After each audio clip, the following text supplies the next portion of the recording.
Hey, wow. Wow. Hold on one sec. Yeah, no worries. I'll just admire your background while you carry on. Just muted. There we go.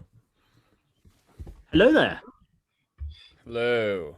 Dude, what is behind you? Star Wars figures. Is it? Yeah, Star Wars figures. Damn, man. That is insane. That is insane. So we have this thing when a guest comes on, we always start admiring their background. I don't know why. We just do it quite a lot. I mean, I had this or I have Transformers, and I decided to roll with the Star Wars today. It's a good decision. My other one. How's my internet connection? I have fucking fiber internet, but as soon as I go on Wi-Fi and unplug, it doesn't.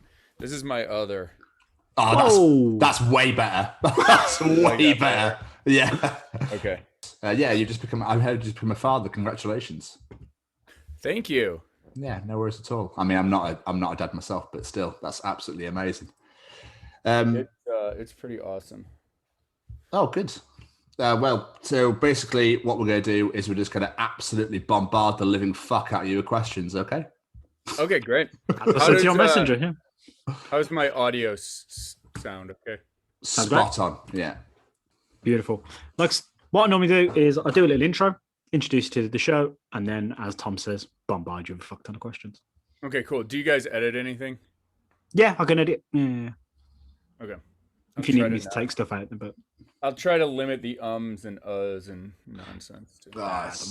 It's all good. Don't worry about it. Right, let's go. Okay. Ladies and gents, today we have a man who has done it all, a man who has given himself all sorts of challenges and mastered them all. He's been a writer, a production assistant, an editor, a director, and no doubt I've missed an absolute ton of that. He's also a Star Wars superfan who owns the greatest bar in the galaxy, the Scum Villainy Cantina on Hollywood Boulevard, Los Angeles. Please welcome to Chronicles, Banff boy himself, aka J.C. Reifenberg. I've got two things to say. One, with your accent, reading those lists of accomplishments sounds way more impressive than it actually is. Yeah.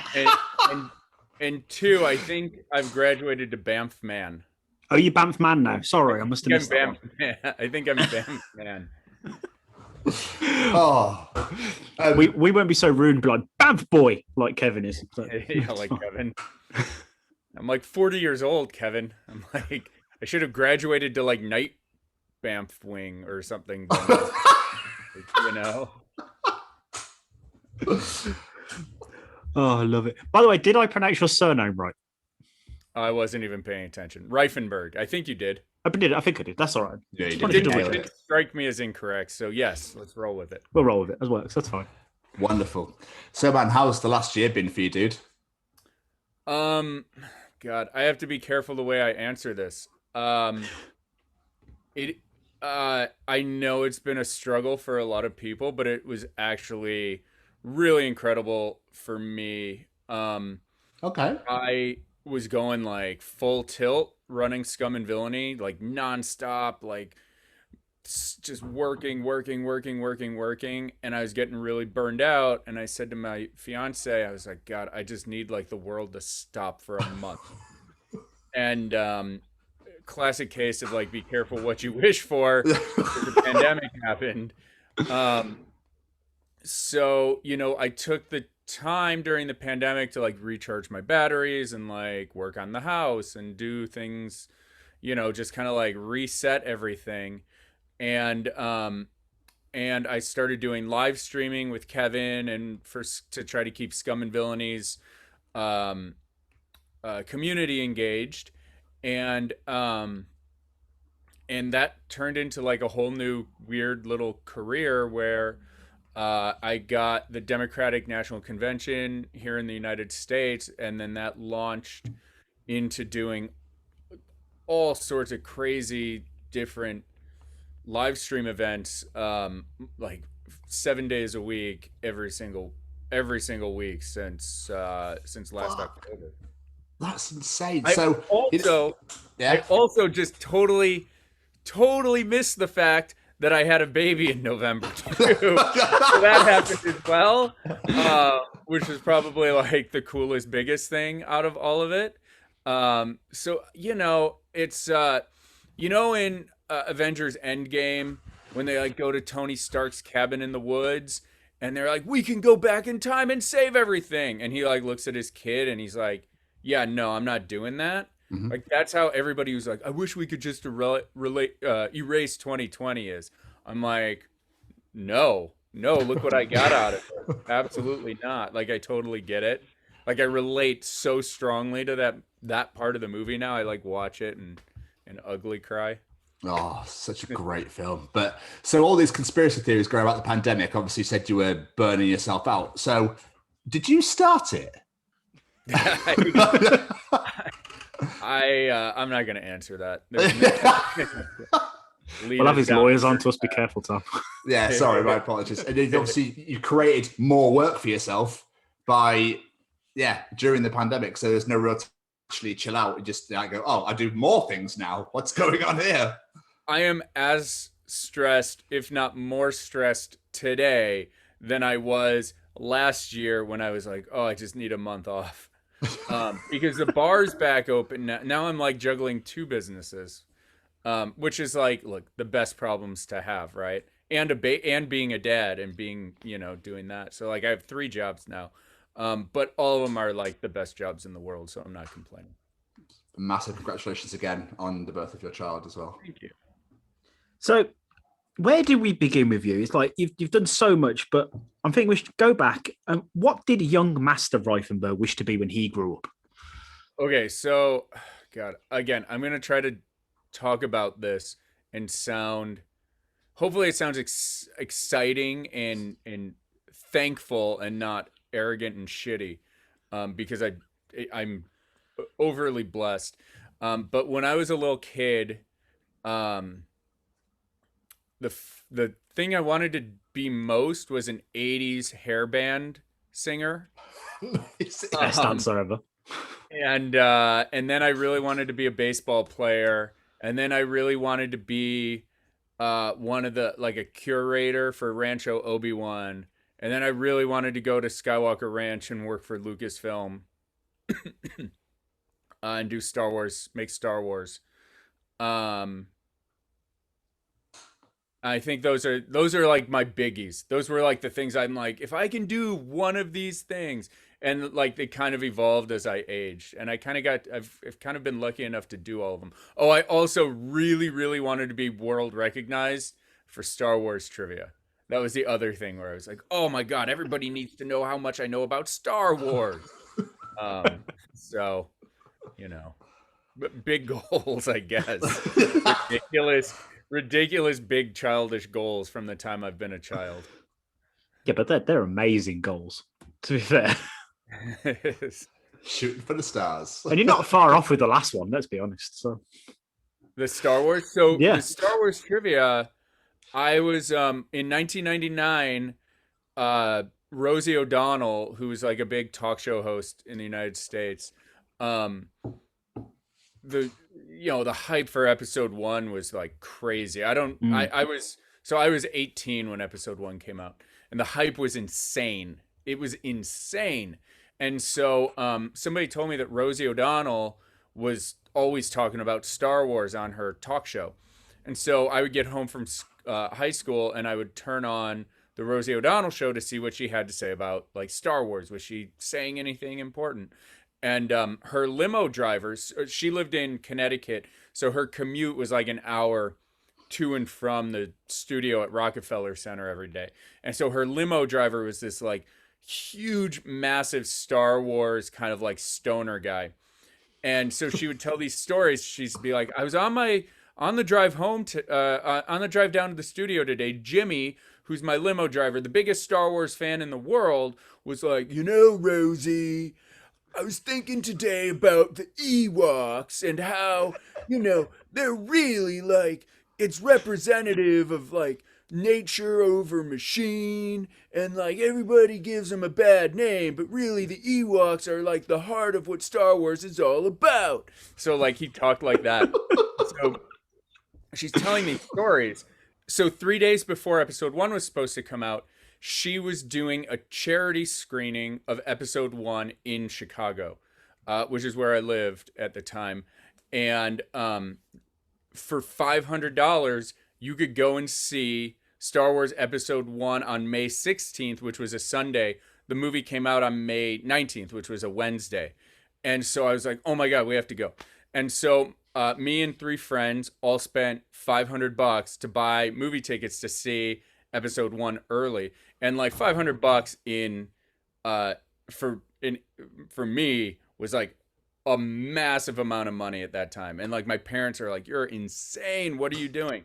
So like my mom and I like sewed Jedi robes, and I wore these Jedi robes to this charity screening in downtown Chicago. And like while I was there, Rosie and her limo driver were sitting like 8 rows behind me.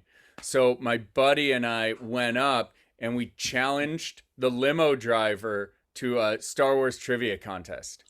And we were amazing. Like, she keeps saying you're the best, but we think we're the best. And so went out and like did a bunch of interviews for all like the Chicago papers, and like was lucky enough to be like on the front page of the Chicago Sun-Times, and like talking about how much we love the movie. And then that we went to school. That was Monday. We went to school that Monday. I got home from school on Monday, and Rosie O'Donnell's producer called and wanted to fly me and my buddy out to be on the Rosie O'Donnell show. That was Monday. They wanted to fly us out the next morning to be on the show on Wednesday. So we were like, yeah, totally. So we flew out on Tuesday, and then we're on Rosie O'Donnell doing Star Wars trivia on May 19th, 1999, which is when Star Wars Episode 1 was released. And, like, Jake Lloyd was on the show that day. And, like, he like made fun of us. Rosie was like, did you know when you got the role of Darth Vader that like there were Star Wars fans like that out there? Jake Lloyd was like, oh, I knew there were Star Wars fans, but oh, not like those guys. It's pretty funny. Darth Vader made fun of us. And we ended up winning Star Wars trivia on that. And she sent me this like 3 foot by 3 foot, or you guys are UK. Do you guys use feet in UK? Or are you on metric? Yeah. Yeah, you do it the right way. So it's like 3 foot by 3 foot by 3 foot box of Star Wars Episode 1 toys. It was Amazing. super awesome. But then here's where it gets crazy. So that's like life goal achieved. So fast forward to 2004. I'm living in New York City, and I'm working at a comic book shop called Midtown Comics, which is like the biggest comic book shop in all of the United States. And I quit working there to go and start working for Major League Baseball. But I got a phone call from one of the managers like a month after I quit, and said like, MTV was just in here looking for huge Star Wars fans for something. Like I gave him your name. You should reach out to him. Here's the person to reach out to. So I like reached out to him, or I like sent him an email, and then they like called me immediately, and they were like, hey, we're doing this like huge Star Wars trivia contest in a couple weeks. And the producers want to cast like just the biggest Star Wars fans of all time. Like the prize is going to be insane. Like, just, do you fit the bill? And I said, sure. She goes, okay, well, you have to come in and audition and answer some questions. So a couple days later, I went down to MTV Studios, where they were still doing Total Request Live in Times Square. And I went up to the casting director's office, and she was like asking me all these questions, like what is the name of Admiral Akbar's ship in Return of the Jedi? I'm like, Home One.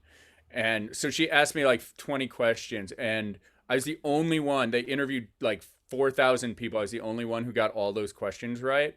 Every single person. It's funny. I still remember every single person they asked the questions to. They asked, one of the questions was the beginning of Star Wars Episode 2. Now, keep in mind, this is in 2004, so Episode 2 is only a couple years old. The beginning of Star Wars Episode 2, Obi-Wan and Anakin have just returned from a border dispute on what planet?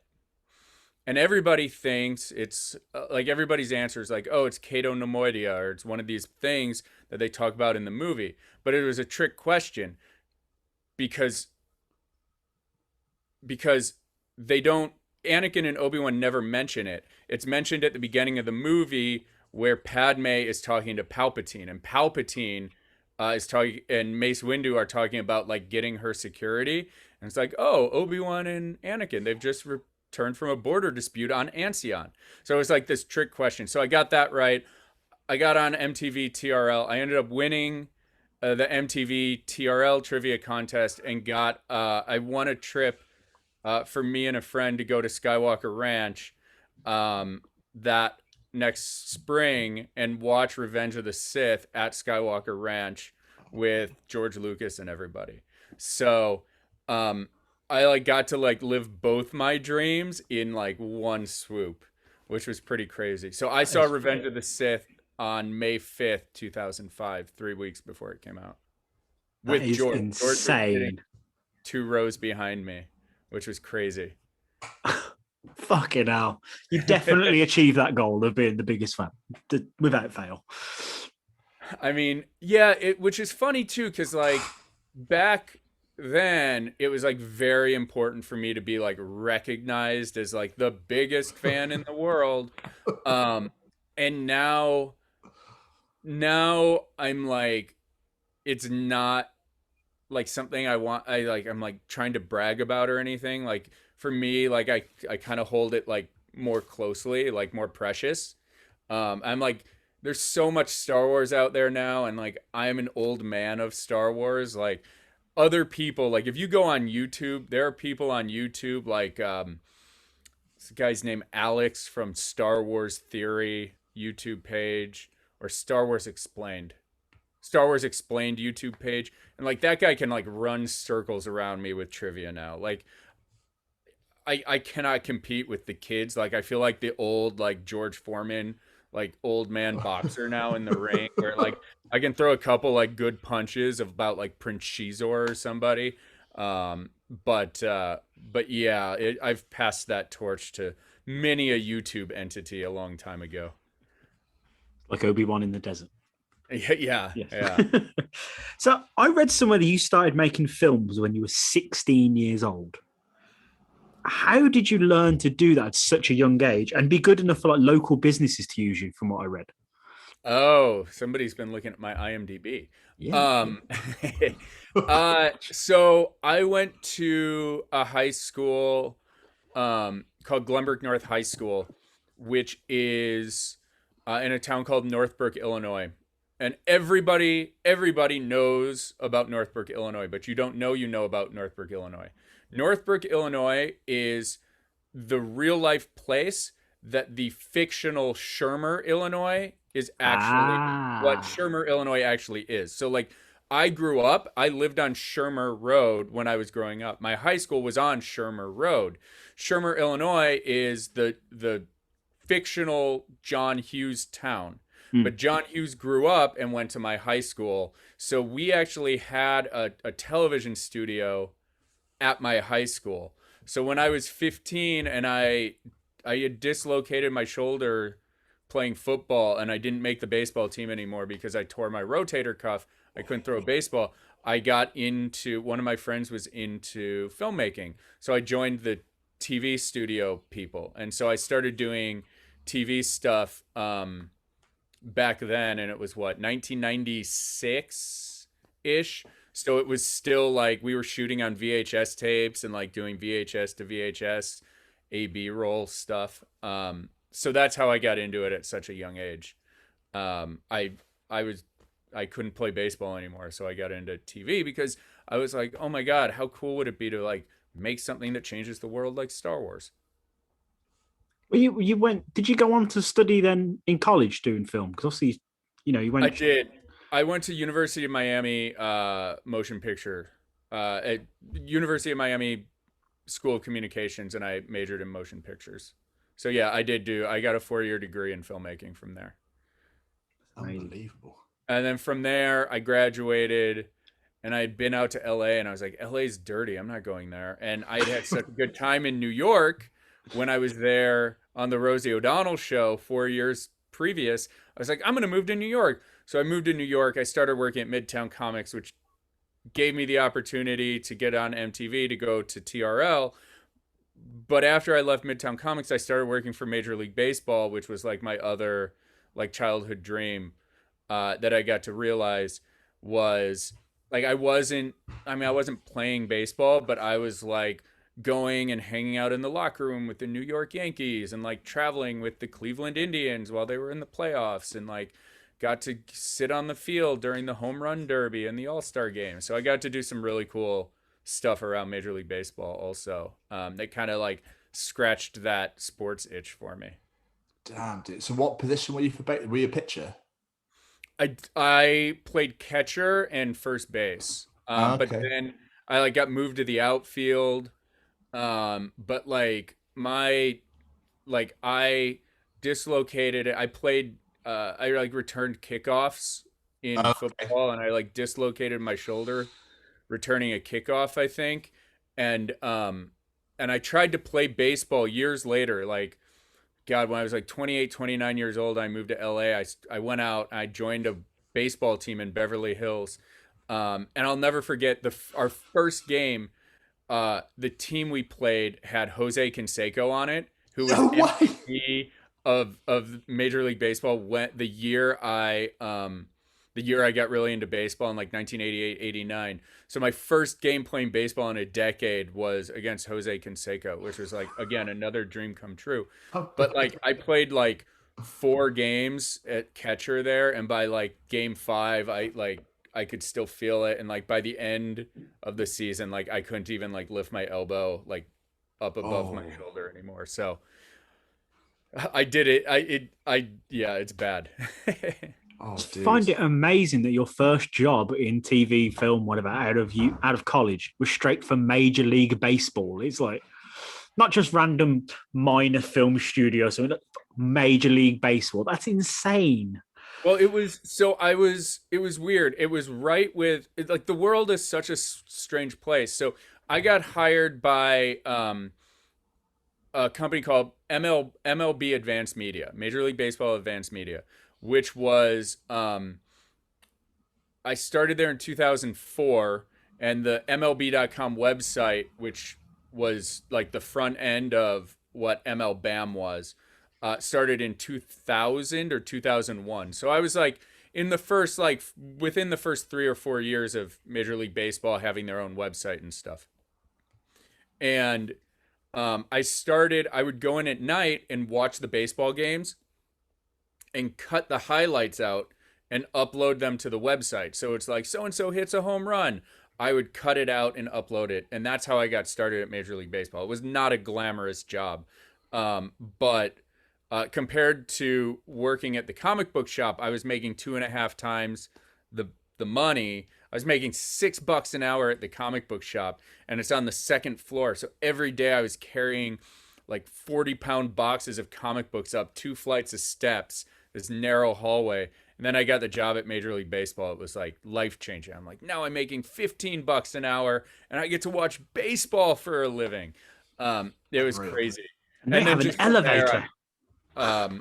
yeah, I know. Well, New York, the infrastructure is so old that uh, like everybody's grandfathered out of having to have an elevator, or ADA access. But like, so anyway, that's how I started there, and then like worked my way up through that. Um, and again, it's just I was fortunate to start editing and learning filmmaking at age 15. So by the time in 2004 I was at Major League Baseball, I had been doing it for 9 years. Most people have been doing it for 2 years. So I just had that much more experience to like get in and like, get rolling in my career. I kind of had like a privileged start to get that out. It's incredible. Baseball games are long as well, so they are long ass games. So you have to go. So I take it. Were you watching it live and then clipping it out, or were you actually at the games going, no, like, okay, so there's a home run that, yeah, okay, so there's that No, then. I was yeah. So I was in a studio in Manhattan, and all the games would be on TV. So I'd be watching the game on TV, and clipping out chunks of the game as it went. So like a little bit more high tech. Here's the crazy thing. Major League Baseball Advanced Media, the company I used to work for a long time ago, like 3 or 4 years ago, sold to the Walt Disney Company as the company that was going to run what would eventually become Disney Plus. Oh, so that's mad. Had I stuck around, I would have ended up being on the team that helped build Disney Plus. Dude, that's I left insane. way before that, but kind of crazy, right? But yeah, but you wouldn't change it though, would you, for what you've done rather than... No. Exactly. I get, like, part of my thing is, I think where, like, I'm wired differently is that most people fear change. Like, they don't like change because it's unknown. Whereas I don't know. I, like, read something on the internet the other day, and I never thought I had, like, ADD or ADHD. But, like, I read something on the internet where it was like, checklist if you have ADHD. And, like, I checked all the boxes twice. But, like, I get, like, hyper focused on something for, like, 6 to 12 months and, like, just go hard on it, like 150%. And then I'm like, I'm really bored with this and I want to move on. So that's kind of what happened, like, at the comic book shop. And that's kind of like what happened at Major League Baseball is, like, I went hard cutting baseball highlights and then I got bored, and then they promoted me to be like the manager, the nighttime manager, and I managed the team of the people who were cutting highlights, and that was really fun for a year. And then or like 9 months, and then I got really bored, and then I was like, hey, like, I can shoot stuff, like, can you send me out to, like, shoot features and do things like that? So then I did that for a year, and then I was like, I'm bored with New York, which is funny. And so then I moved to LA after 4 years in New York. LA's dirty, but I'm going to move there now. Well, the difference was the fateful thing that happened was Major League Baseball sent me out to Los Angeles to cover the Dodgers for 4 days. And so I was out here for 4 days, and my friends who had been living out here for 4 years were like, oh, let me show you LA. And so I went out with my friends. Like, I had done family trips here, but I went out with my friends in LA. And then I came back to New York, and I told my girlfriend at the time and my roommate, I was like, we got to move to LA. And we literally 8 months later just packed everything up and moved to LA. Damn. But I mean, just quickly going back to Midtown, like, working in a comic book store, granted you're only making $6 an hour, whatever, but that must have been fucking incredible, being able to just read what you want, like, and just working in that sort of environment with people of like-minded. So sort of.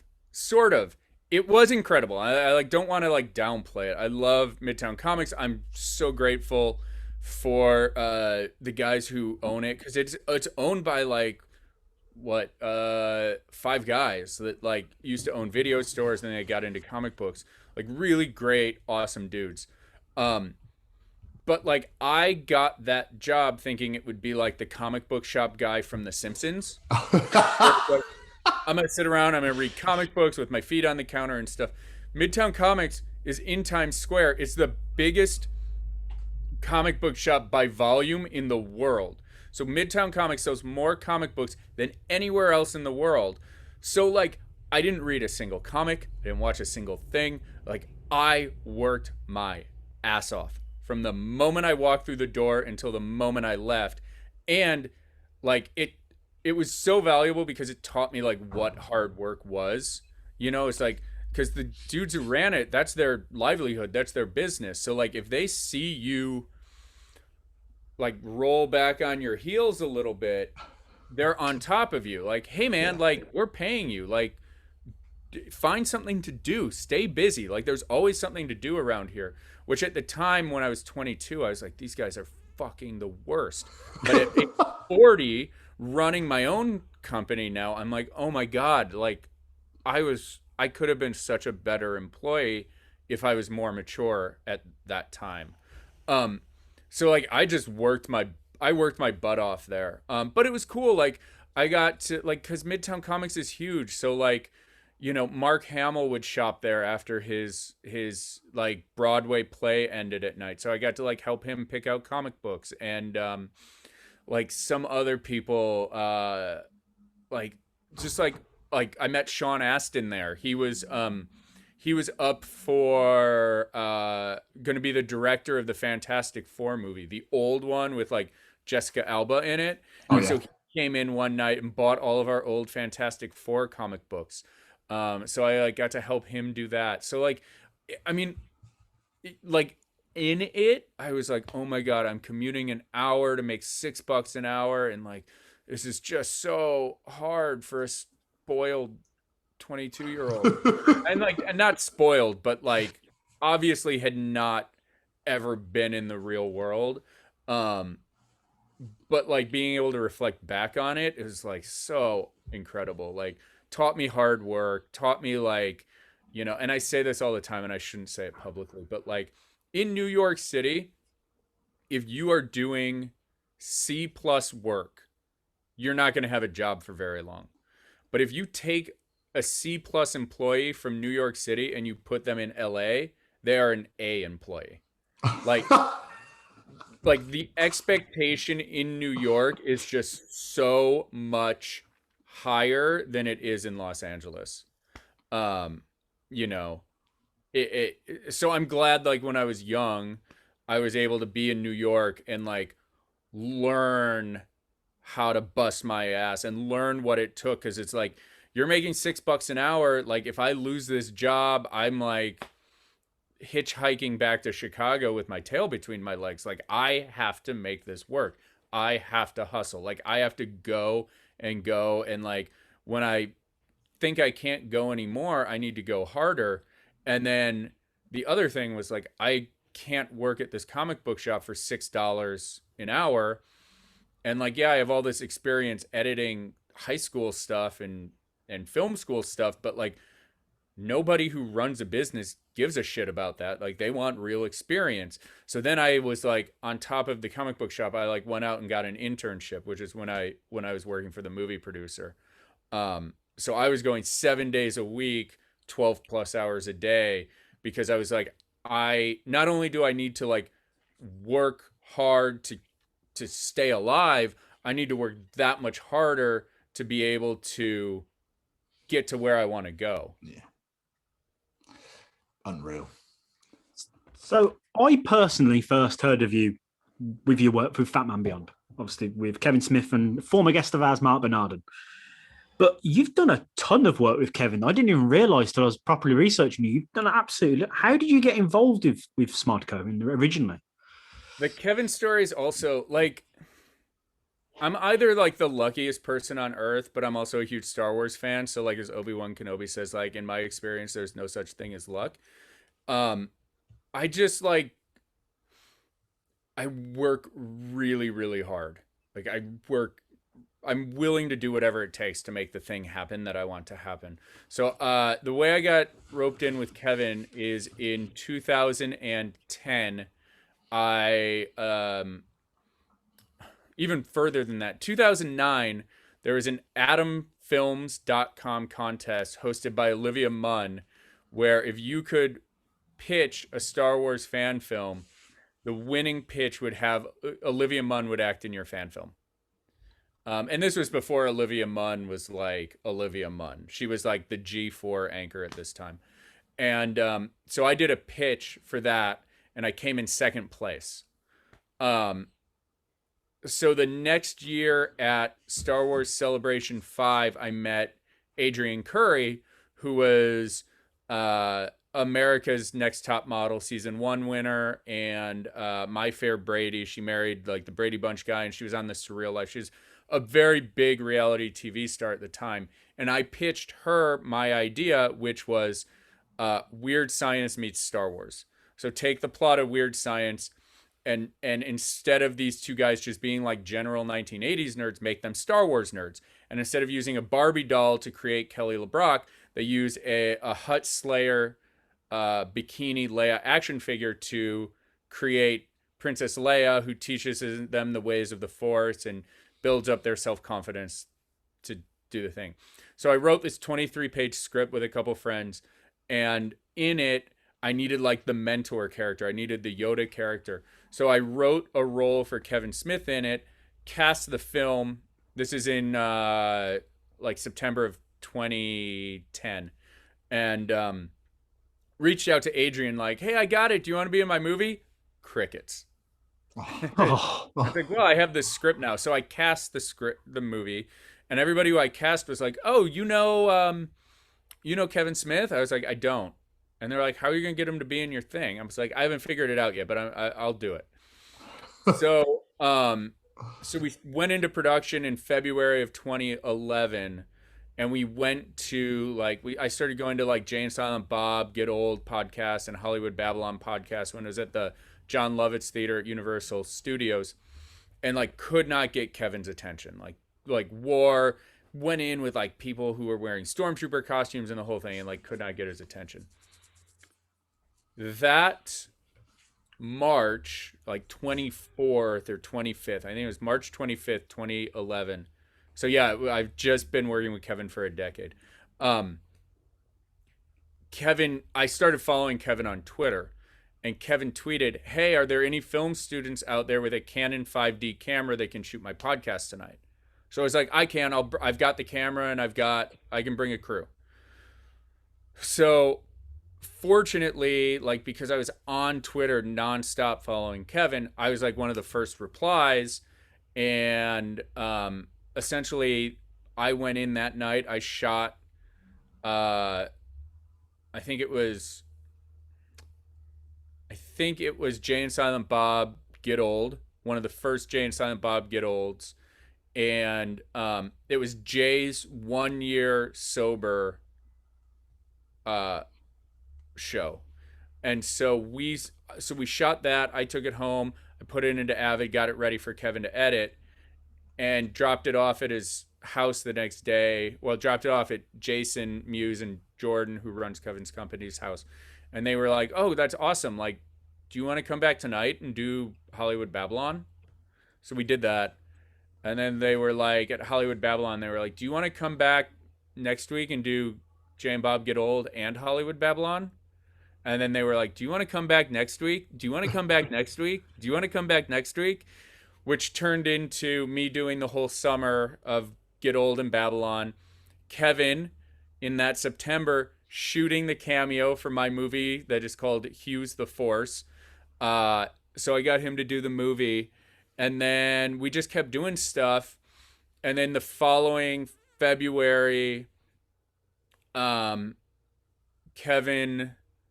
was going over to the UK to shoot stuff. So he brought me with him to the UK to shoot behind the scenes and one of the cameras on Jay and Silent Bob Teabagging in the UK and Jay and Silent Bob Luck of the Irish.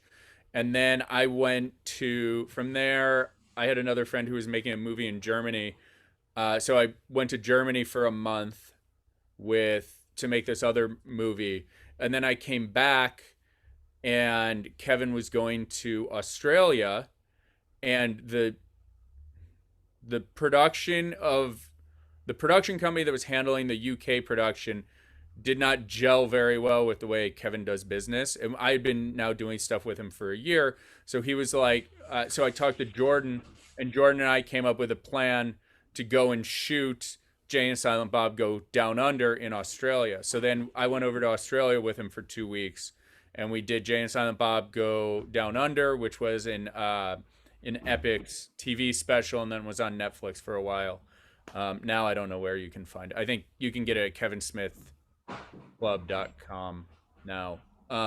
So I did that, and then things just kept moving, and like we went off to shoot Tusk. So like Jason and Mewes and I were doing behind the scenes on Tusk. So Jason and I lived in North Carolina together during the shooting of Tusk. And then something happened on Tusk with I shouldn't be talking about this, but I don't care. It's been a while. Something happened with the assistant editor on Tusk. And so I took over after the shoot. I took over like partway through the show, but like I'm not supposed to talk about it because I wasn't in the union at the time, but now I am, so I'm talking about it. So I did that, and then because I did that, then I did Yoga Hosers and Hollyweed and Holidays, and like now I'm kind of like Kevin's post-production guy. By the way, I told you guys I can talk nonstop. It's amazing. Fine, but we love it. We do love it. Everyone listens to us talk shit for like an hour. So when the interview comes up, we want our guests to be talking. So keep going, man. Absolutely beautiful. Anyway, so that's how I got into it, and got, like, I don't know. I have just like a pretty like laid back disposition, which works with, with the way Kevin does things. So how did that develop to them doing Fatman Beyond at the Cantina? So I was still shooting Hollywood Babylon. I mean, God, we did it for years and years and years. And one of the guys I used to work with, Josh Roush, I got too busy to do Babylon, so I kind of like handed it off to him. And then when Fatman Beyond kind of like went into video, they signed a deal with Defy Media, and they were doing it with Defy. And when that deal ran out, they were like, hey, do you want to do Fatman Beyond? So I started doing it, God, in 2014, 2015. And then when I opened the bar, I like couldn't get Kevin to come down to the bar. And like we operated as a pop-up, and then essentially I just like kind of talked to Jordan. I was like, we should book a show at my bar as soon as we stop being a pop-up. So in like September, it was like mid-September of 2017, I just booked a show at the bar and sold it out, and he and Mark came down, did the show, and Kevin was just like, holy shit, this is like the coolest thing ever. And so that just immediately became the new home of Fatman Beyond. I remember listening to the first episode that they were there, and he was literally just like, this place is amazing. So, I mean, it's small. So like standing room sellout, like the biggest show we've ever had at Scum and Villainy is 90 people. And so you're close to Kevin and Mark. Like even the worst seats are only 30 feet away from Kevin in the whole room. So you're close, and like, I'm sure doing freaking Rockefeller Center and these giant venues is incredible, but like at the Cantina, you can see everybody's facial expressions when you land a joke and hear individual laughter in a way that you don't at these huge venues. So it's just like a different feel. It's kind of like what they used to do with Smod Castle, but a little bit bigger and easier to deal with because they don't need to pay the rent with selling podcast tickets, because we pay the rent by selling alcohol, which is really like, to bring it back to Midtown Comics, it's like Scum and Villainy is essentially a comic book shop that doesn't sell comic books, it sells alcohol, right? But it's the same vibe. It's like you go there to hang out and talk to people about nerdy shit, and so that's really what I was like. That's why it's different, if that makes sense. And it's not run by people who, like, I've never worked at a bar in my whole life when I came up with Scum and Villainy, and then I started running it. So it's not run like a bar that you go into. It's run like behind the scenes, it's run like a film production, and in front of the scenes, it's run like a comic book shop or a convention or a hangout spot. So it just feels different. Like its soul is different than like somebody who opens a bar. Yeah, we need more. We don't have any like geek related kind of bars in Britain. It's just, yeah, that'd be unbelievable, because obviously geeks are known for being in their basements all the time. So it's just giving them an opening for them to be able to come out and enjoy the outside world essentially, and talk about all the shit they love and all that sort of thing. It's incredible. Absolutely incredible. Well, it's also like,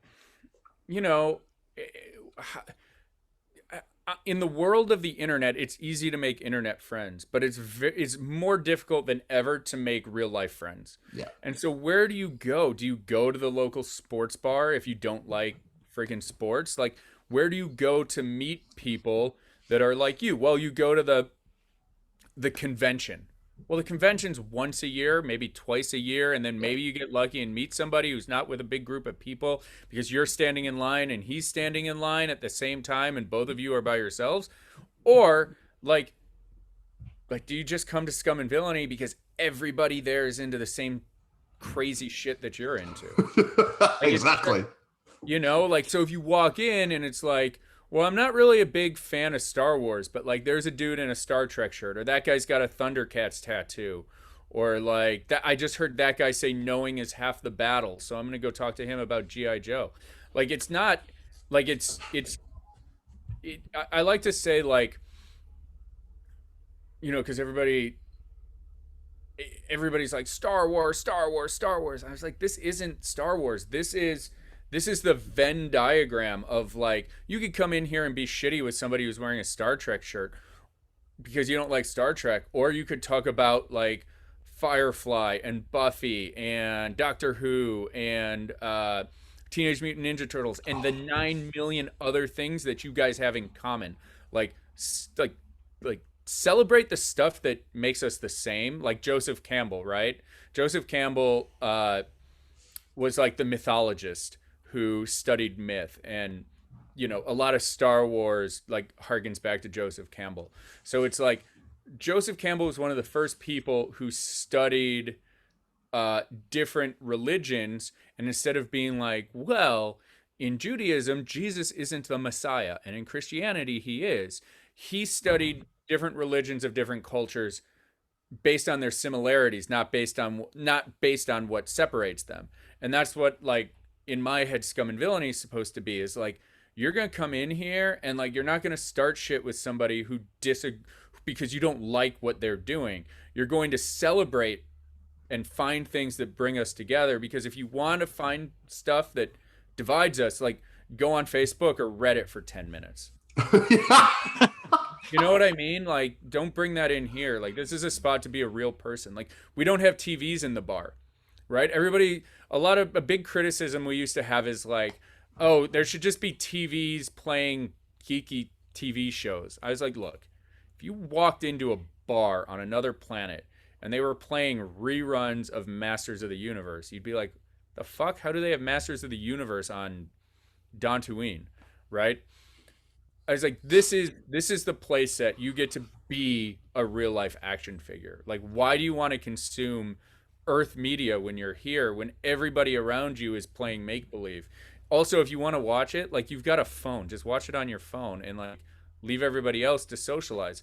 So like, you know, at a sports bar, you walk into a sports bar, you walk into any place that has a television, people's eyes go from here to here, right? Because the TVs are all up here. But when there's nothing up here, your eyes are here, and it's like, oh, cool, I like your shirt. Like where did you get your shirt done? Or like, you start to notice things about the human beings who are sitting around you that you don't notice when there's a television, 40 TVs everywhere blasting you with crap. So we don't have TVs in the bar, you know, for that reason. Genius move, because obviously everyone is so like this is the world now, isn't it? Everyone's just doing this. No one really talks to anybody anymore. So that is a genius move. It was already my dream destination to go to this bar. Now I'm like even more fucking sold on it. It's just, and I love the fact you've got like a themed menu as well. And like you say, it's not just Star Wars. Like I believe I saw a drink after Black Panther and stuff like that. I was like, this is so fucking cool. It's, you know, the way I like to describe it is like, if you've ever seen or read the book Ready Player One, where it's like the Oasis, right? And it's like, when you're in the Oasis, you can create everything. It's a virtual reality world. And like, I don't know anybody who's so dogmatic where it's like, I can create anything. I am going to create a bar that looks exactly like Cheers, and the only people allowed inside are people who look like Ted Danson and Woody Harrelson, right? Like, you're not gonna do that. You're gonna be like, this thing looks really cool. I'm gonna take this thing from here, and I love Back to the Future, so I'm gonna take this thing from Back to the Future, and I'm gonna take this thing from Masters of the Universe. And oh my God, when I was a kid, the claw shield from Thundercats was like the coolest weapon I'd ever dreamed of, because like it shoots the thing out and then he can swing on it like Batman.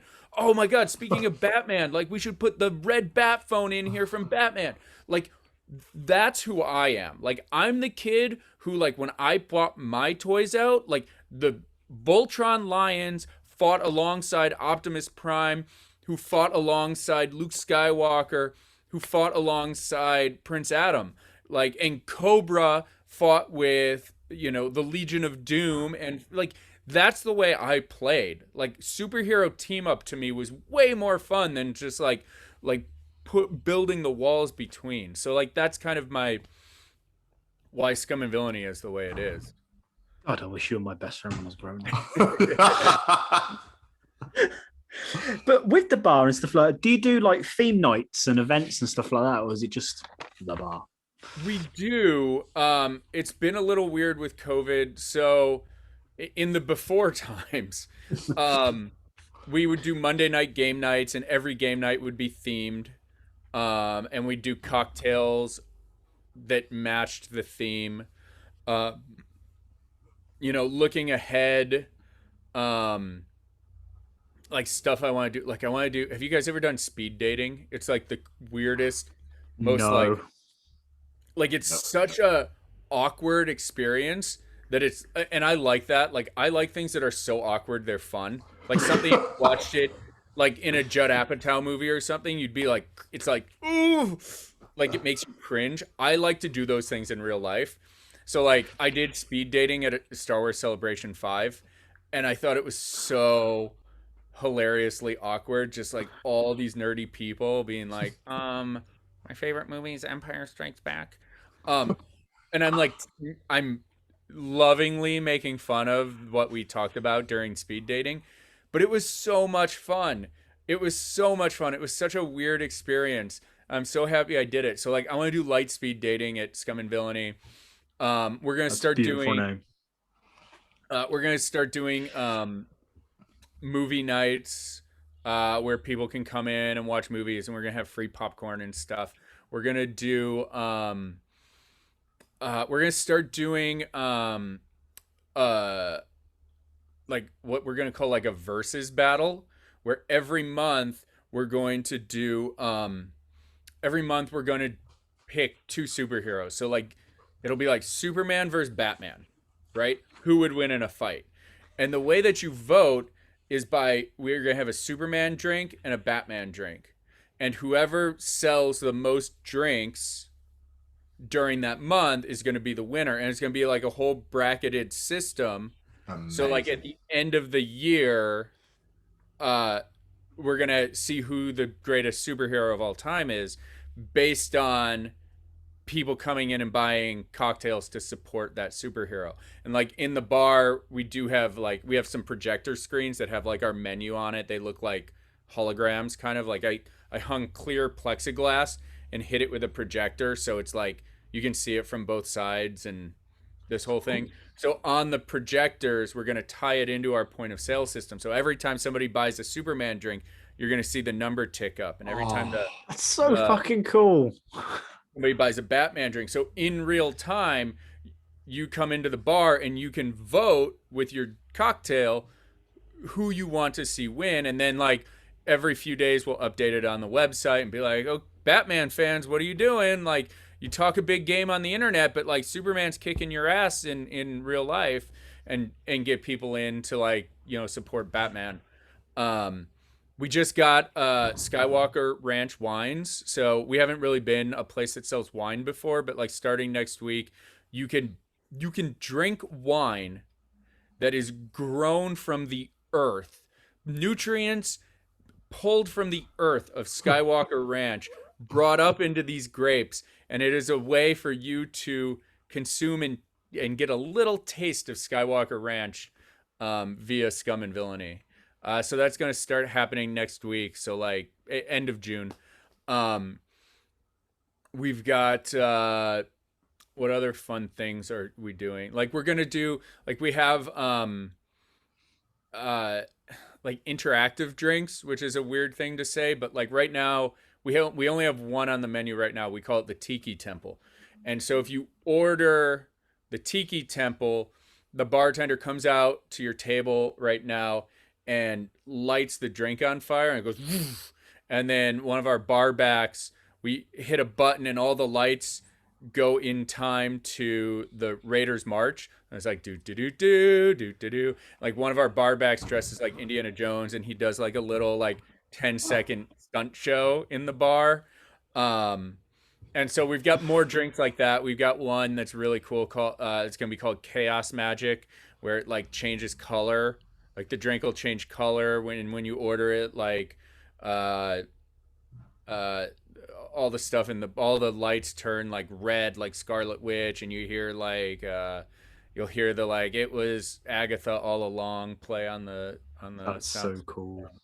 Um This so we have a lot exhausted of, barman at the back, getting out of his Indiana Jones costume, putting on a Scarlet Witch one, running back out. so we've got like a lot of fun stuff like that. Like the Chaos Magic has like red sparkles in it, so it looks like Wanda's energy ball.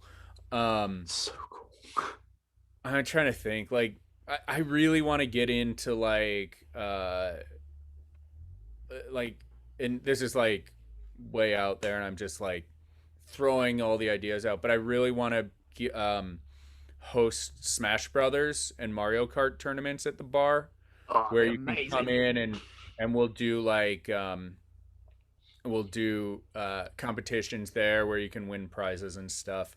I mean, we do karaoke on Thursdays and trivia, like pub trivia, like geeky pub trivia on Wednesdays. But even like our pub trivia is interesting because like we don't just do pub trivia, we call it Trivia Quest.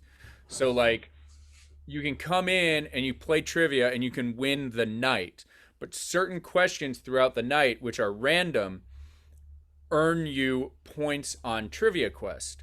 So like we have a board game that goes up on the projectors and everybody gets a little avatar. And so every week your team comes in a row, you get to move your space one forward on the board game. And like if you get the random question right, you get to move your token one space further on the board game. And on the board game there are certain spots where like if you hit it, it's like half price drinks tonight, or free tater tots tonight on the game board. And then whoever wins Trivia Quest gets like a $300 gift card at the end of like the 8-week Trivia Quest game. So like even if you suck at pub trivia but you come every week, and let's say you come every week and you get second or third place, you still may be able to win the Trivia Quest big prize. So even if you don't win the like tonight's match, you can win even if you lose the battle, you can win the war with Trivia Quest. Can I work for you, please? Because that sounds unbelievable. I know. It's going to be a long commute, but... Yeah, it would take me a while. Yeah, it's about a day or two to actually get there. So, luckily, I'll sleep rough. It'll be all right. I've seen you've had quite a few celebrities in the bar as well. Ned from Spider-Man, his name is completely gone out of my head right now. So you've had the Hobbits come in there as well recently. Do these people come in to promote stuff? Are they literally just, they fancy a drink and it's the coolest bar in town? They come in because they've heard of us and they just want to come hang out. So like Kelly Marie Tran came in during like the whole Last Jedi thing, and like nobody knew it was Kelly Marie Tran. I don't know. We've had all sorts of people come in just to hang out. I mean, the Hobbits were promoting their podcast when they were in. And then, of course, the people who come on Fatman Beyond, Grant Morrison, Rick Baker, people like that are guests on the podcast. But yeah, I mean, Justin Roiland came in from Rick and Morty. And at the time we had something on the menu called the Pickle Rick, which was a whiskey infused pickle. So like we have a photo of him holding the Pickle Rick, and like we would put toothpicks in with like little marshmallows at the end to make it look like pickle, and like marshmallow eyes to make it look like Pickle Rick. That's amazing. So like I have a picture of the creator of Pickle Rick eating one of our Pickle Ricks. So yeah, it's fun. Like Tom, but like what's also cool is like people don't like. It's not like you come in and you're just like, tell me everything about Rick and Morty. It's more like you're sitting next to Justin Roiland at the bar and you're just like, oh, cool. How great was that new Ghostbusters trailer? You know, like people get treated like people in a way. You know, I mean, the Hobbits got mobbed a little bit, but What do I expect? The Hobbits. but yeah, it's fun. It's a weird spot. It's weird. It's amazing Incredible. though. It is incredible. Would you ever expand to more locations, like open up more? I mean, that's the dream. But right now, I'm just one man trying to make his way in the galaxy. I think so. I think we'll get a few more open at some point. If you ever open one in the UK and you want two guys to help, just no I mean, experience and wouldn't have a clue what we're doing, but still, there's a massive market. I think there's a massive market for it here. Here's the thing. Here's the thing with a Scum and Villainy.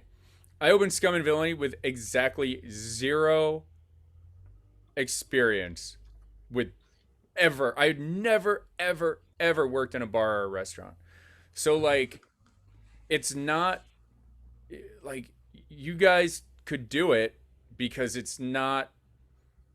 I mean, like, it's easier to learn how to run a bar and a restaurant than it is to be authentically passionate about the shit that we all love, if that makes sense.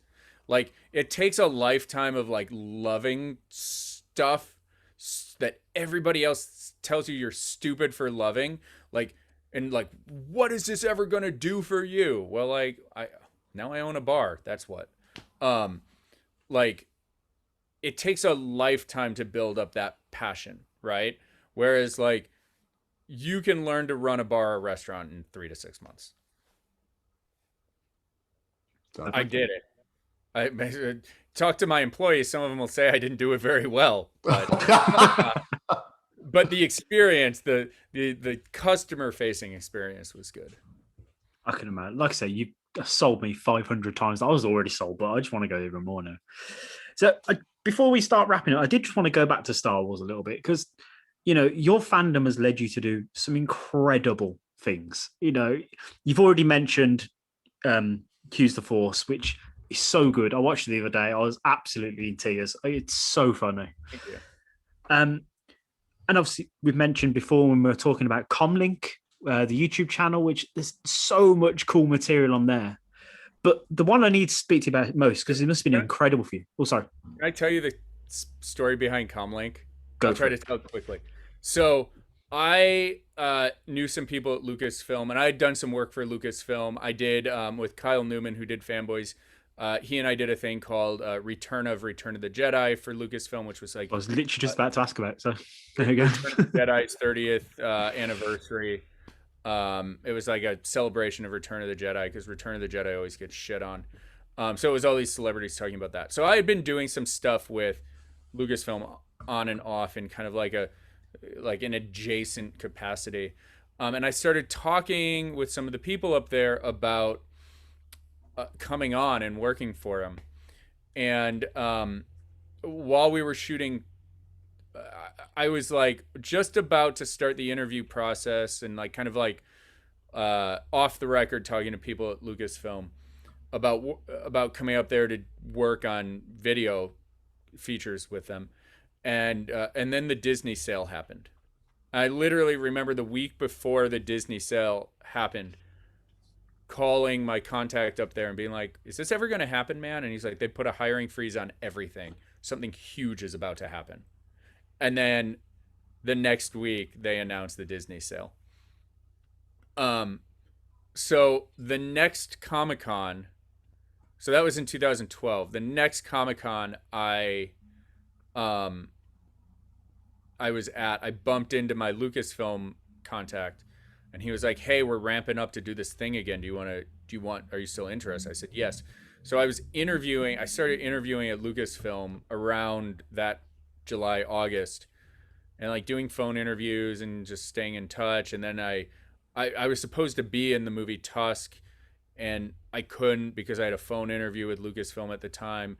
And then Tusk wrapped, and I flew out to San Francisco, and I interviewed with Lucasfilm in San Francisco, and thought everything went really well. And then it was like a week or two before Christmas, and like I'll never forget it. And I'm gonna try to paint this picture, which won't mean anything to anybody who's not been to LA, but like I'm coming over the Hollywood Hills, and there's like a little gap in the hills right between like the Hollywood, like Hollywood Hills and Universal Studios. And it was 9 o'clock at night, and I had my roommate in the car, and I see the number for Walt Disney Interactive pop up on my dashboard. I was like, oh my God, it's Disney. They're calling me at 9 o'clock on a Friday night. What's going on? So I'm like, shh, like be quiet. So I pick it up, and they offered me the job. They talked to me about moving to San Francisco. They talked to me about salary, the whole thing. And I'm like, cool, I'm good to go. Like I can go, like when would you want me to start? And they're like mid-January. I was like, okay, awesome. I have family up there. Like I'll stay with my family until I can find a place to live. Like, let's do this. She goes, cool, I'll call you on Monday to like get paperwork going. I heard nothing on Monday. I heard nothing on Tuesday. I heard nothing on Wednesday. I heard nothing on Thursday.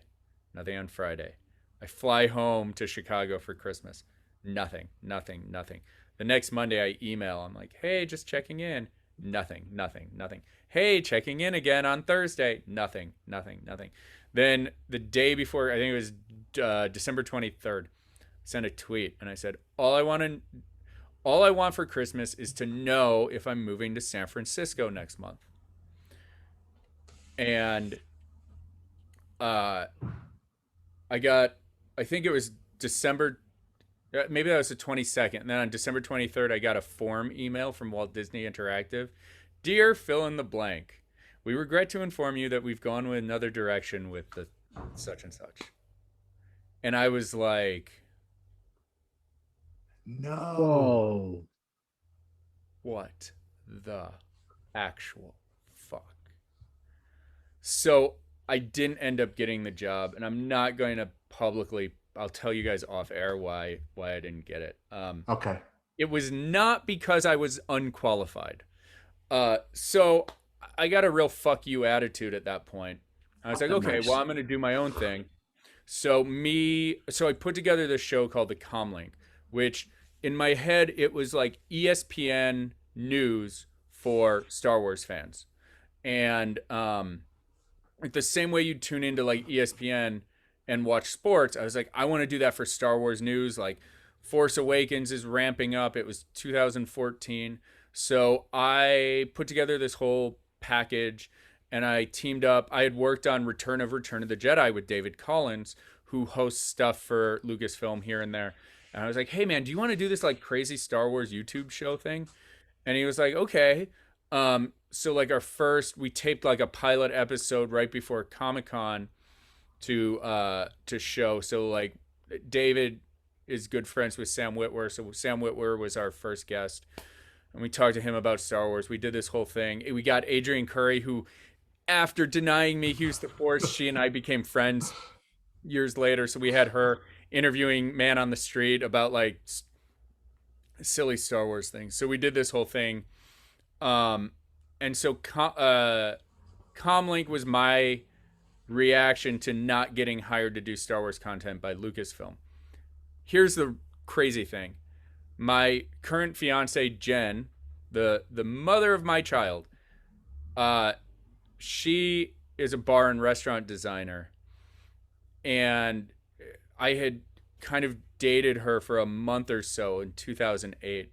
So I went back to her and said, hey, can you help me design this set for this Star Wars YouTube show I want to do?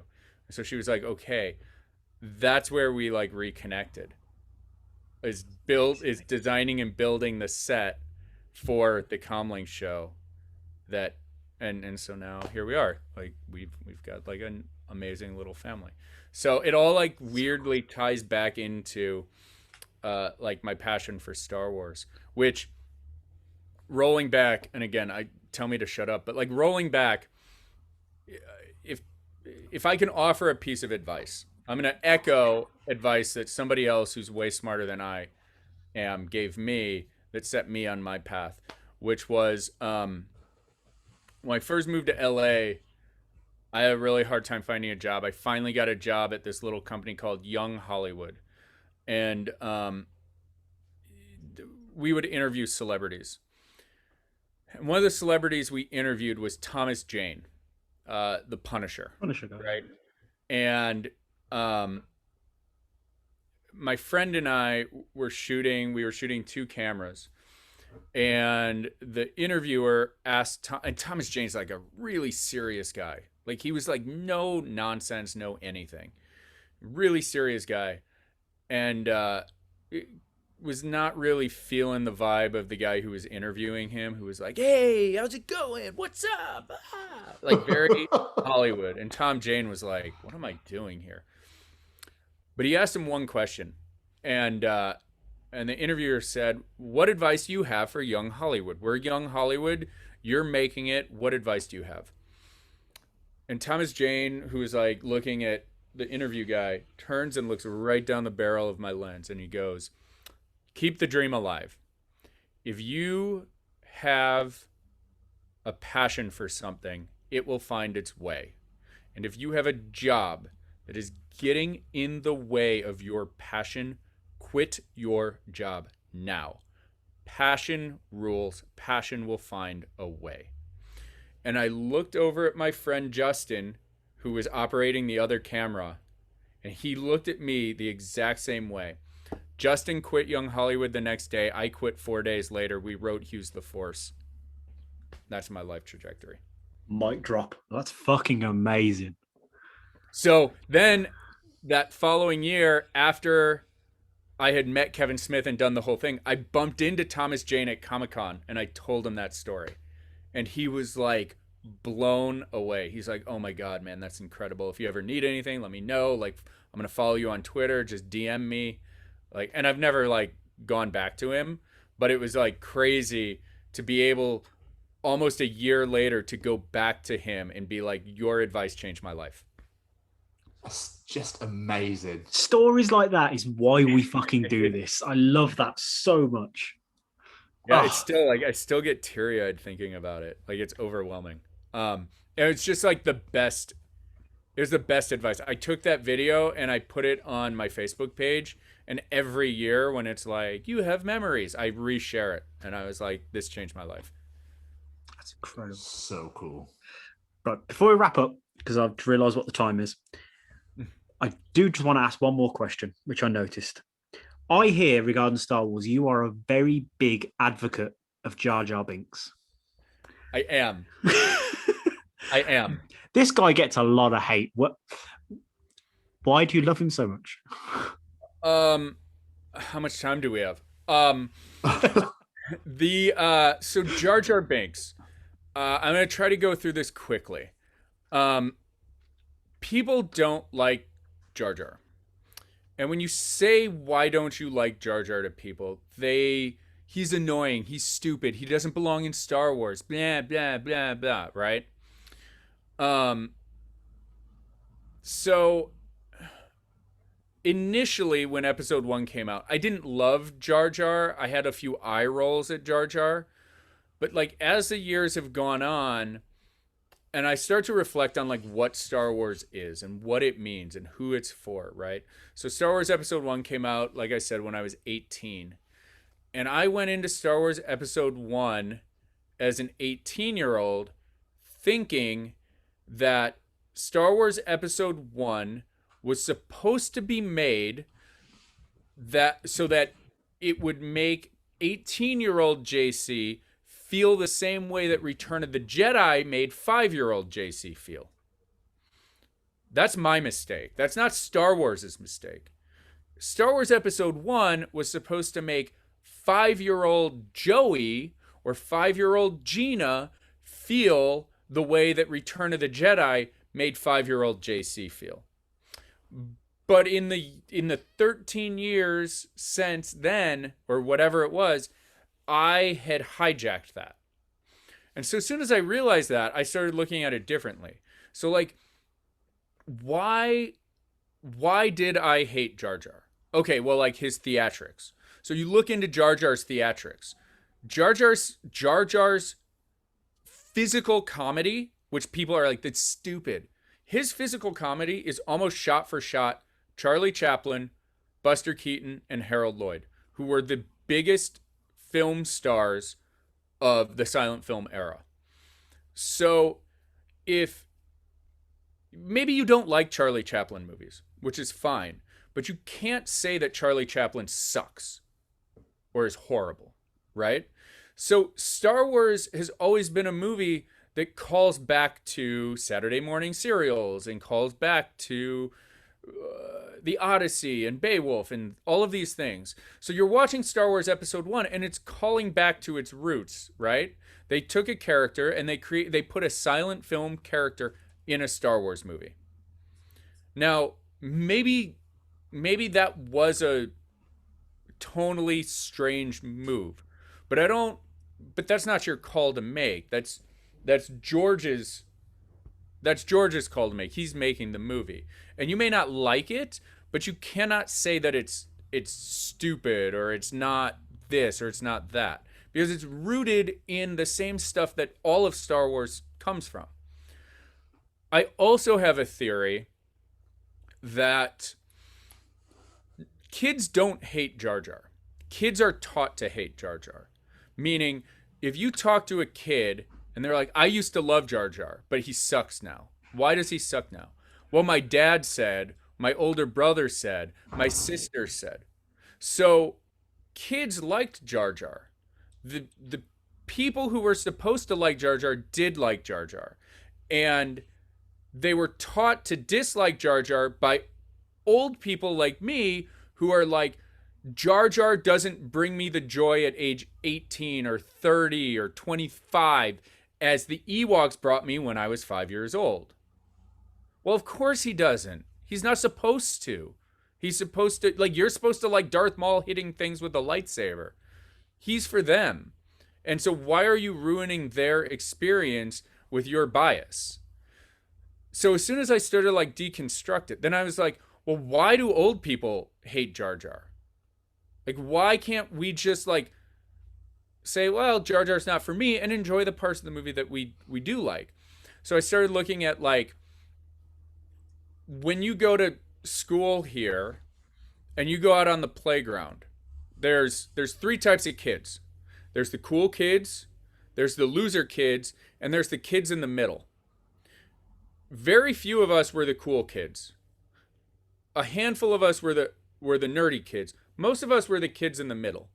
And what happens when you're a kid in the middle? You either go along with the cool kids and tease the nerdy kids, or you go along with the nerdy kids and you get teased by the cool kids.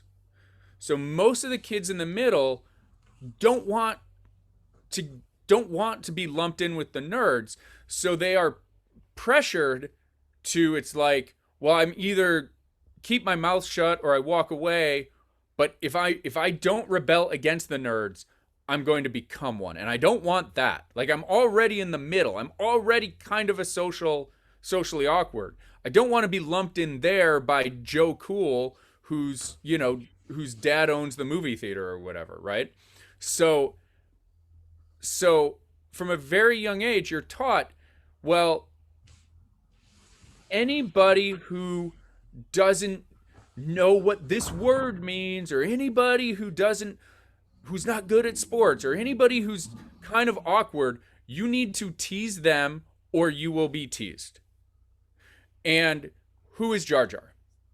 Who is Jar Jar when you meet him? He's a loser. He's a loser. Hey, Jar Jar, why were you banished? Oh, I'm clumsy.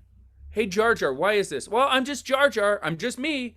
I am true to who I am, and I am proud of who I am, and I don't hide it. Well, that's the guy to tease, or else I'm gonna get teased. Right? You're taught. Jar Jar is the kid, the nerdy kid on the playground who's not afraid to play with action figures in front of other kids. Jar Jar is the kid on the playground who's on the jungle gym role playing instead of playing kickball. Right? So he's a fucking pariah. Well, like, no, dude, like, you're the one with the problem, not Jar Jar.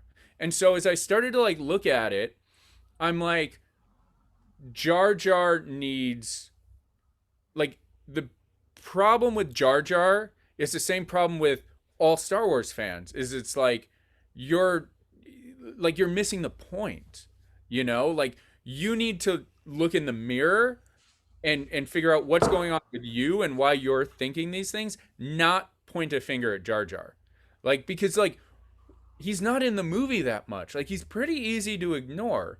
Like, there are much bigger problems with Star Wars Episode 1 than midichlorians and Jar Jar Binks, right? But like, Jar Jar's the problem.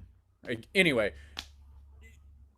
so like that's where it all began, and now it's just fun because, like, you know, I was like, I've been a Boba Fett fan since 1980. Like, cool, man. Like, it's real hard to be a Boba Fett fan. It's real hard to root for the New York Yankees. But like, when you're like, I'm a Kansas City Royals fan, right? Or I like the shitty team. I like the Chicago White Sox. Like, when you like that team and you root for that team, like, it says something about who you are as a fan also. It's like, yeah, I don't need 27, 28 world championship rings. Like, it's not hard to root for Han Solo. It's not hard to root for Boba Fett. Like, it doesn't say anything about who you are to champion Boba Fett.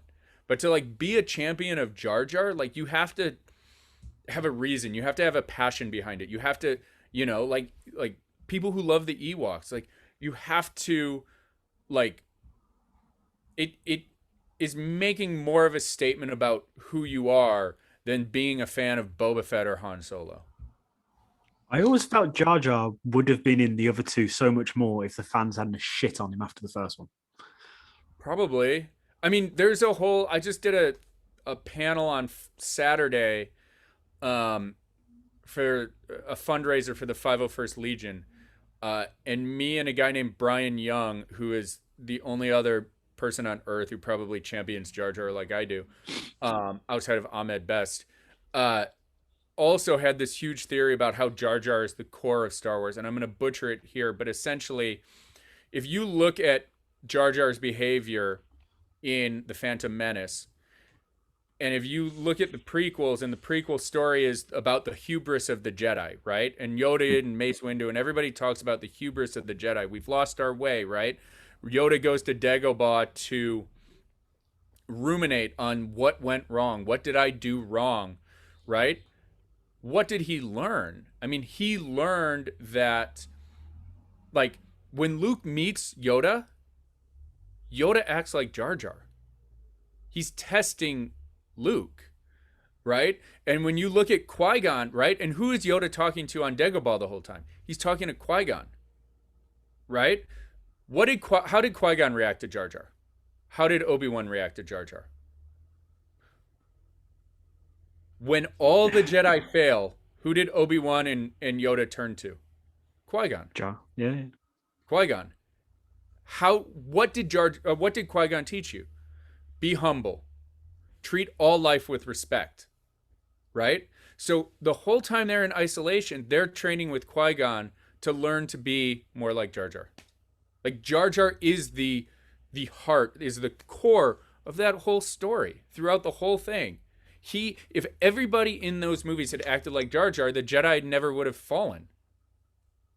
I love that. That's Brian Young's theory. It's not my theory. I'm not going to take credit for that. And it's so much more detailed than like the Cliff Notes version I just gave you. But I'm sure you can find it. Brian Young is Swank Motron on Twitter. I'm sure you can find it on a blog or something that he's written in detail. I feel like I want to get up and just applaud you then. Just like, be like, yeah, just go mental. Like, just give you a standing ovation. Also, for my 39th birthday, my birthday present to myself is I bought a life-size Jar Jar who sits in our dining room. Incredible. As your daughter's growing up, you're like, this is who we honor and respect and we learn from. I love the fact that your speech about Jar Jar was probably more passionate about the business than the business you run. which was also very passionate. I love it. I have God, I know we've been talking for an hour and a half.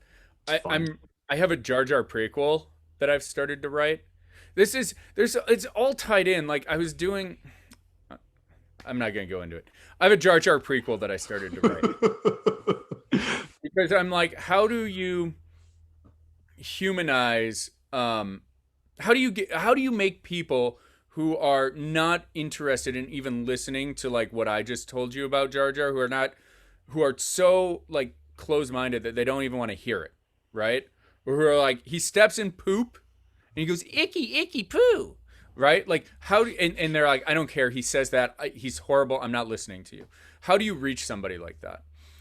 And I'm in the midst of writing a prequel for Jar Jar, which takes place like 10 years before The Phantom Menace.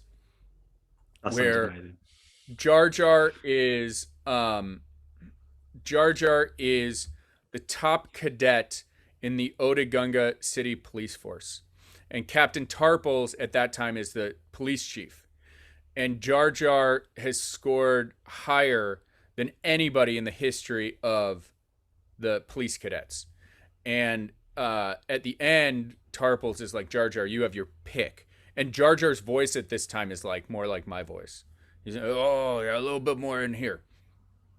And so that night, Jar Jar and all the other cadets go out to like the Otagunga bar and are all drinking and celebrating. And everybody is celebrating Jar Jar, who scored perfect on all of his tests.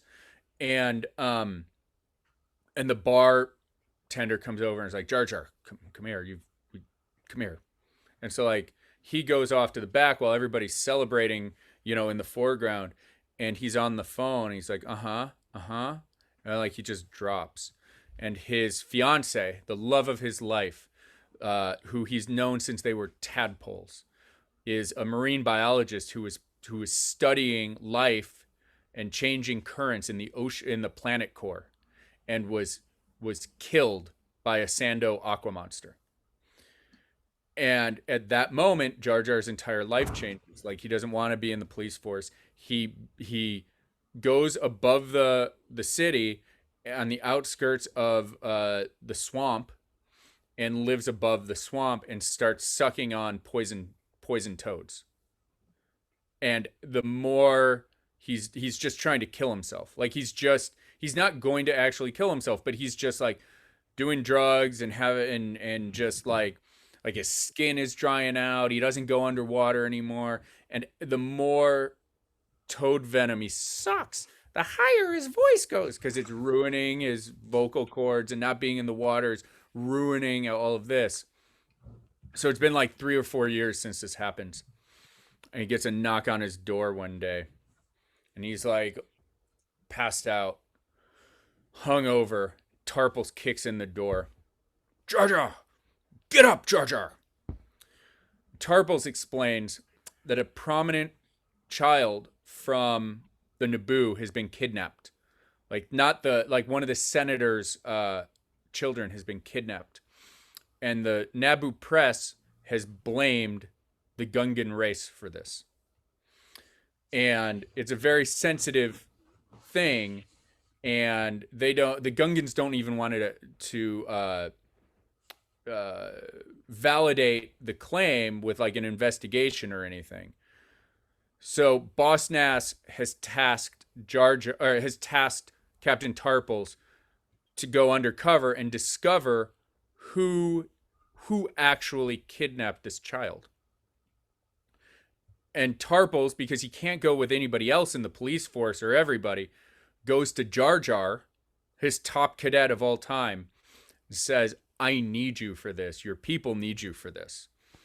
So he gets Jar Jar out, and, Jar Jar at this point, even at half capacity, is still better than so many of the police force. And Jar Jar and Tarples go on a buddy cop adventure to discover who kidnapped this Naboo child. Think like Lethal Weapon, right? Danny Glover and Mel Gibson. And throughout it, all the things that you learn about Jar Jar in episode 1, like crashed the boss's hay blibber and flooded the Otagunga City Zoo and all of these things that he does in the name of trying to track down the person who kidnapped this child. And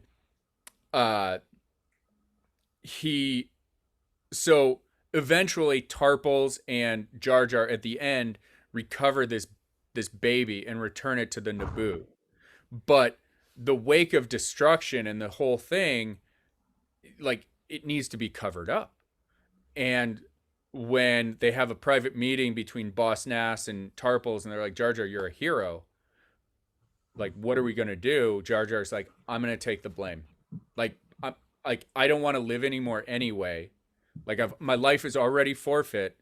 Like, I don't want to, like, I came out of my hole to save the Gungans. Put it all on me. So Boss Nass decrees publicly that Jar Jar is banished for doing all this shit. And Jar Jar takes the blame for the whole Gungan race. And he goes back to his spot and just feels a sense of pride. So he starts to clean himself up, but he's just going to live out the rest of his days there until he bumps into Qui-Gon Jinn. You're going to make me fucking cry, dude. That's just... Here's the crazy thing. So the credits roll, right? The after credits scene is Palpatine is the one who orchestrated the kidnapping of the child, because he thought if there was a race war between the Gungans and the Naboo, it would be easier to take over the planet in the events of Star Wars Episode 1. And if you think about it, the Gungans are what saved the planet. It was that unification. So Palpatine knew that would be dangerous, and he had put plans in motion. So when Jar Jar and the Gungans foiled his plans there, he goes to Jar Jar and manipulates Jar Jar to give him the power that brings about the fall. Jar Jar's a tragic character. As Kevin would say, take all my fucking money. That sounds incredible. And you think about it, every time you see Jar Jar then do something stupid, or you want to roll your eyes at him in Episode 1 or Episode 2, with that foundation, you're not looking at him as like this stupid idiot. You're looking at him as a hero who's like done everything for his people and still has no respect. Oh, I love you. Just fuck. Obviously, I'm around thinking about this shit way too much. It's like, I love it. I've just realised the time. And I know you've got a staff meeting you need to get to, Mona, so we need to let you go. But before we get on, is there any plugs, like websites, social medias, anything that people need to go check out? I mean, Scum and Villainy, Fatman Beyond, Facebook.com/Scum and Villainy Cantina, at Scum and Villainy Cantina on Instagram, scumandvillainy.cantina.com, youtube.com/Kevin Smith. I'm on Twitter is at Reifenberg, which is like spelled out like my last name, REIFENBERG. Oh my God. Were you going to talk about, sorry, I know we're leaving, but were you going to talk about Summer 78? Did I cut you off on that? No, I was literally just going to mention about Return of the Jedi, unless he was. Summer 78 is in my questions, yeah. Ooh. All right, let's hit on that, and then I'll go. So, I mean, I've just written down your short film. So, I mean, what was it all about? Like, fill us in. Tell us the whole story. So yeah, I just can't stop talking about myself. Don't worry, J.C. Kevin Smith. That wasn't meant as a dig on Kevin. It's people. No, it's true. Oh yeah. So Summer 78 was my other Star Wars short film, which was, Hughes the Force was made to like, it's like, they always say, write what you know. So that was what Hughes the Force was. But with the lead up to The Force Awakens, I just got this very huge nostalgic feeling about like what I loved about Star Wars, which was always the action figures. So they brought back the Star Wars Fan Film Awards that year. And some of the people I know at Lucasfilm hit me up and they're like, what are you going to do? I was like, I'm not making fan films anymore. But then I had this, I was like, but if I were to make a fan film, what would it be? And then I got the idea for Summer 78, and I didn't have enough time to make it right before the deadline of the Star Wars fan film competition. And then like a month later, I started sharing a studio space with James Arnold Taylor from Star Wars Clone Wars. And I like, in passing, I was like, I had this idea about this film, about this kid who's playing with toys in his front yard, but it turns out like this kid in 1978, like, turns out to be more than just like a boy, right? Just like a random kid. There's like something else to it. And James was like, oh my God, we have to make that movie. And I was like, yeah, but the awards are over. Who's going to see it? And he's like, I will play it before the Mark Hamill panel at Star Wars Celebration that I'm hosting in April. So we made Summer 78. It's on YouTube. Summer 78 short film, if you YouTube it. Yeah, I won't ruin the end, but that's how that like weird thing came about. But it was screened in front of at Star Wars Celebration in front of 5,000 people, which was incredible. You have had the most incredible life, man. I'm just passion. Follow your passion. Follow your passion, as a great Punisher once said. Just do it. And it's got to be a passion though. Like, it can't be like, I'm interested in this, right? Like, it has to be something that like you radiates from your core, and you won't fail. Like, do the work, follow your passion. I love it so much. Beautiful. JC, thank you so much, man. This has been absolutely incredible. I've loved this so much. You know, I now need to buy a ticket to LA. I now need to see your fucking Jar Jar movie. Come hang. I tried to do it as an animated or as a radio drama. I thought about doing it as a radio drama also.